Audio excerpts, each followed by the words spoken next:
De Deus não se zomba e com Deus não se brinca.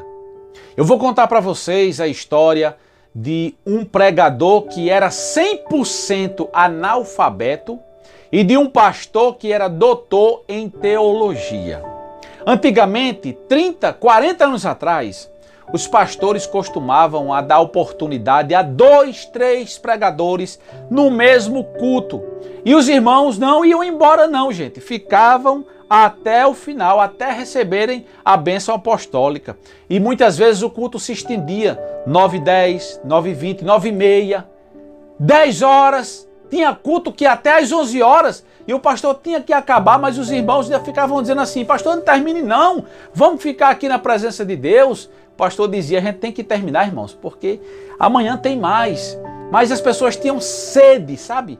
Ficavam ali com prazer na presença de Deus. Hoje, quando dá 8h50, os crentes já estão olhando para o relógio da parede, o relógio no braço, olhando pelo celular, agoniado para ver se já chega às 9 horas para ir embora.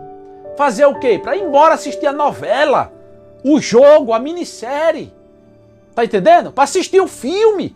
Eles têm compromisso, querem ir para casa de toda forma. Quando o pastor passa das 9, 9h05, 9h10, que às vezes o fogo, a graça, sabe, toma de conta e às vezes os pastores passam da hora. Aí os crentes ficam meio chateados, ficam dizendo: rapaz, espia aí, a Bíblia diz que acorde com decência, mas terminar o culto de 9h20, 9h30, rapaz, isso é absurdo. Ordem e decência não é isso não, criatura. Depois fica reclamando, sabe? Ah, hoje Jesus não batiza mais como antigamente, não fala mais como antigamente, não tem mais milagres como antigamente. Não tem, porque o povo está extinguindo o Espírito Santo de Deus e o povo não tem mais sede de Deus como antes. Essa aqui é a verdade. E infelizmente muitos líderes estão querendo bitolar o Espírito Santo, prender o Espírito Santo, sabe? Eu concordo que o culto comece de 7 e termine de 9, deve ser assim. Porém, existem momentos, existem cultos, momentos que o culto se estende, passa de 9, sabe? Vai 9h10, 9h20, 9h30, sei lá, 10 horas, pode acontecer. Isso é normal para quem é, principalmente de igreja pentecostal, tá entendendo? Então veja só, o pastor que era doutor em divindade, mestre em teologia, ficou sabendo que ia ter um culto no domingo numa igreja bem simples. A igreja dele estava definhando, gente. Não tinha mais poder, não tinha mais milagre. As pessoas não aceitavam mais Jesus na igreja dele e ele ficava encabulado porque ele era doutor em divindade. Ele sabia muita Bíblia, ele tinha muito alimento para dar ao povo. Aí ele foi lá, quando ele descobriu que ia ter o culto do domingo na igreja desse pastor e que um irmão analfabeto iria pregar, ele disse: eu vou levar a caderneta para anotar. Levou a caderneta e um lápis, só para anotar os erros daquele irmão, para depois pregar na sua igreja em cima dos erros daquele irmão. E foi. Sentou-se lá no meio dos irmãos, né? Não subiu no púlpito, ficou lá no meio dos irmãos, lá atrás. O pastor deu a oportunidade ao primeiro pregador, e o primeiro pregador pregou sobre o filho da viúva de Naim, né? Ele fez toda aquela narrativa, ilustrou o cenário do momento, que a viúva vinha com a multidão naquele cortejo fúnebre, e de repente Jesus apareceu ali diante daquele cortejo, diante daquelas pessoas, se aproximou, né? E tocou no esquife. A Bíblia fala esquife, uma espécie de caixão, onde o jovem estava deitado, estava sendo levado. Jesus tocou no esquife. E quando ele tocou no esquife, ele disse: jovem, eu te digo, levanta-te. E o jovem tornou a viver. Levantou-se e tornou a viver. E o milagre ali foi notório. E o nome de Deus foi glorificado ali no meio daquela multidão. Jesus transformou um cortejo fúnebre num culto de louvor e de adoração ao nome do Senhor. Onde Jesus chegava, que era um cortejo assim fúnebre, ele transformava num culto, certo? Então, quando ele terminou a pregação, né, o pastor lá, doutor em divindade, disse assim: esse cara aí prega bem, agora o próximo deve ser o irmão. Aí o pastor disse: olha, irmãos, agora vamos ouvir o segundo pregador da noite. O irmão, e disse o nome do irmão. Não vou dizer o nome da igreja, por ética, nem o nome do irmão também não vou dizer. Vamos ouvir aqui o irmão fulano de tal. Ele não sabe ler, não sabe escrever, mas é um homem de Deus e também tem a oportunidade de pregar a palavra de Deus. O pastor lá atrás já pegou a caderneta, já abriu, já tirou o bocal do lápis e já ficou esperando. Ele deu salve dos irmãos na paz do Senhor. Meus irmãos, eu não vou nem ler versículo aqui para os irmãos. Eu vou pegar carona na pregação aqui do outro pregador. Aí os irmãos, amém, amém. Aí ele começou, olha irmãos, Jesus quando chegou ali, diante daquela multidão, com aquele menino ali, naquele estado, a mãe só tinha aquele filho dela, ia enterrar o menino, né? Aí Jesus tinha um negocinho no bolso dele, da túnica de Jesus. Para onde ele ia, ele levava. Era um esquife, ele tinha um instrumentozinho chamado esquife no bolso. Que quando ele tocava esse esquife, meus irmãos, o milagre acontecia. Ora, gente, esquife era o caixão.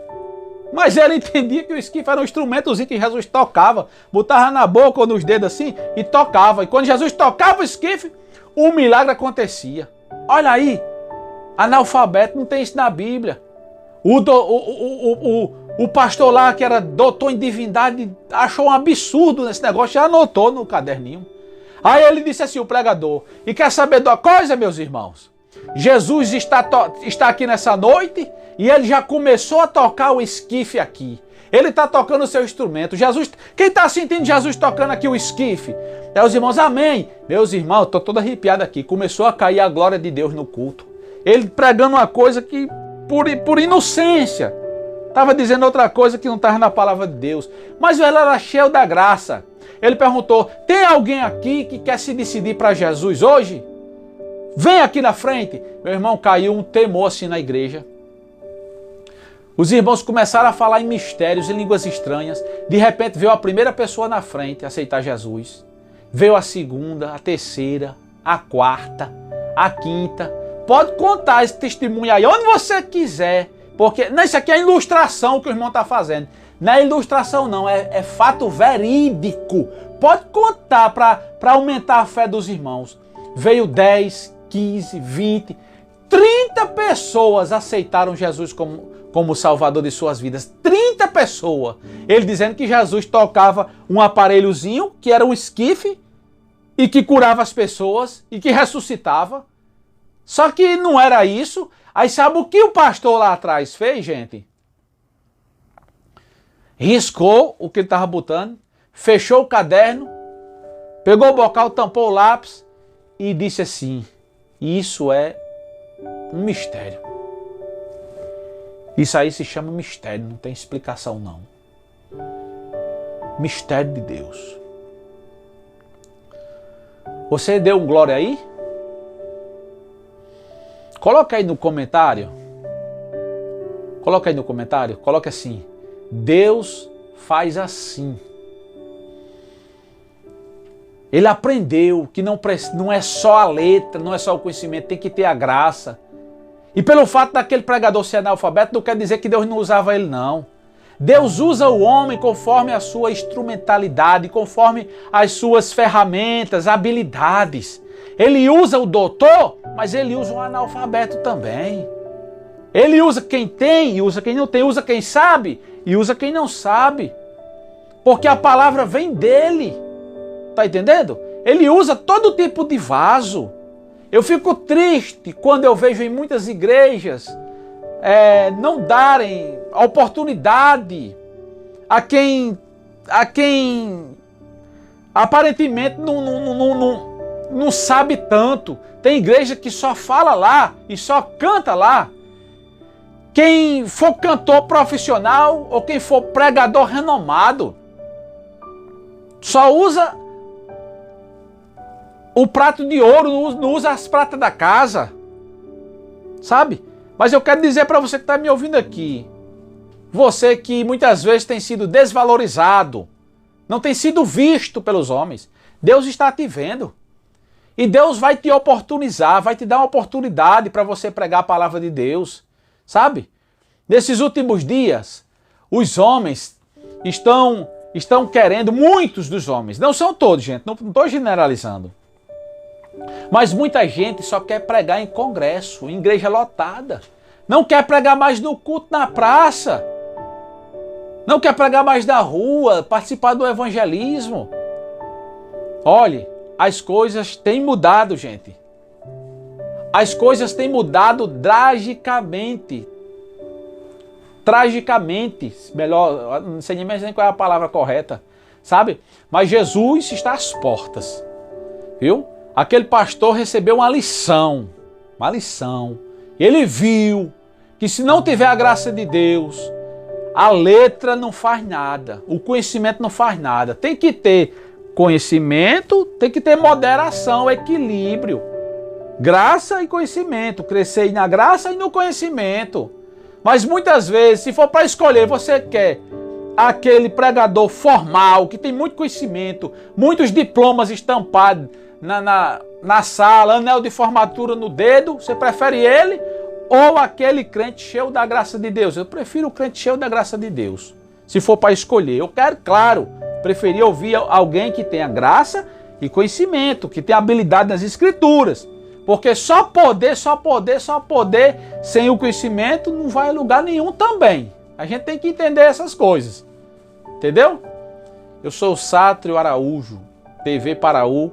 Se você tem um testemunho parecido como esse, gostaria que eu contasse para as pessoas, né, de pessoas que brincaram com Deus e se deram mal, entre em contato comigo. Eu vou ter o maior prazer aqui de reproduzir aqui para os irmãos, tá bom? Um forte abraço e até a próxima, se Deus quiser.